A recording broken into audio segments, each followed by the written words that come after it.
Hi, everyone. So tonight we're going to talk a little bit about handheld showers and how to choose one. And then we're going to take a little tour at some of the choices in Home Depot, as I did a quick trip through there the other day.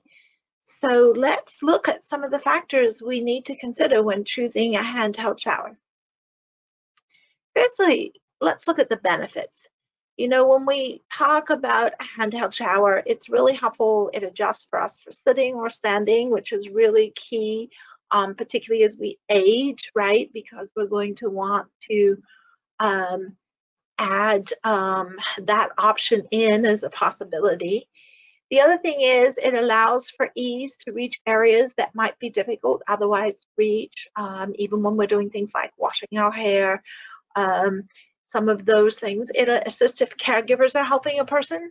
And in some cases, it can double as a grab bar, and we'll look at some of those options as we go on as well.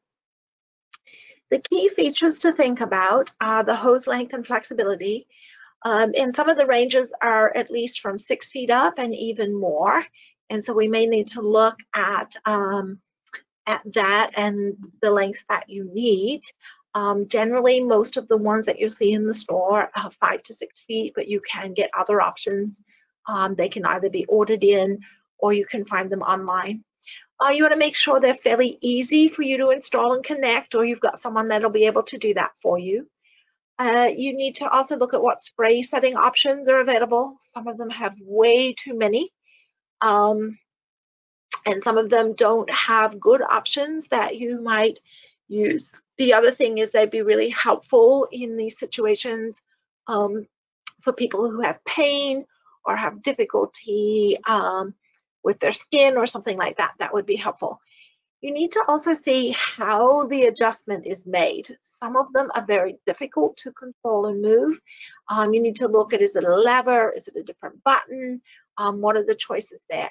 And then one key feature that you really want to look for is that pause button, the on-off button at that end of the handheld shower. There's nothing worse than dropping the handheld shower as you try to do something and then it sprays water everywhere.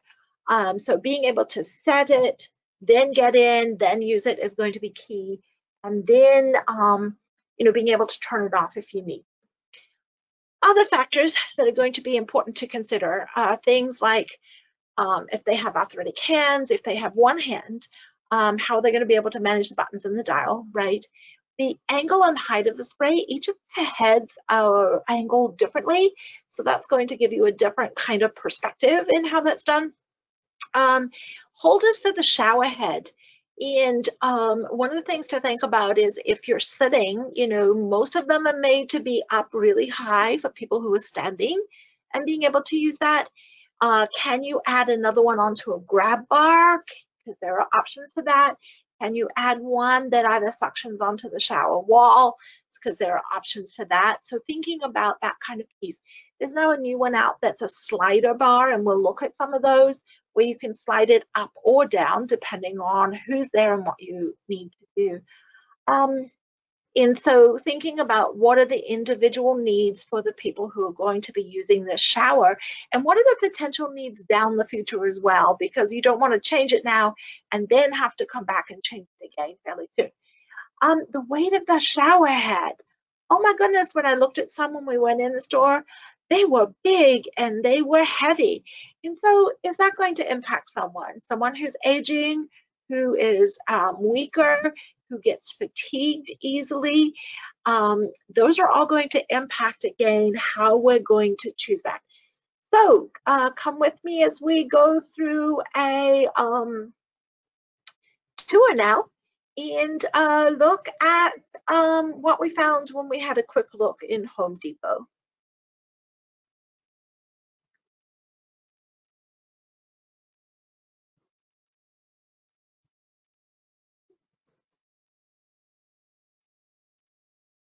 So hi everyone, we're here in Home Depot looking at some handheld showers. Let's have a look at some of the features. There's quite an array. Some of the things that I really like for us to look at are where we have controls that will, as we have here on this one, that will turn the spray on and off, so that you can set the water and then turn it without having to fiddle with it before you get in the shower. Here are several that have that option. As you can see, most of those have buttons like this version here on the control system. Then one of the other things, of course, is to make sure you have a long, flexible hose. So looking at the length of the hose is important, depending on how far you need to reach the size of the shower. But 6 to more feet is definitely key. The other piece is how hard or easy it is to hook on. There's a new type out now, which if we look over here, they don't have the full-size bars here, but they have the shower that slides up and down the bar. Now, I really like these for a couple of reasons. You can raise or lower the height of the shower without having to continually be reaching up, particularly if you're sitting down to shower. The other thing is you can get these that double as a grab bar, and those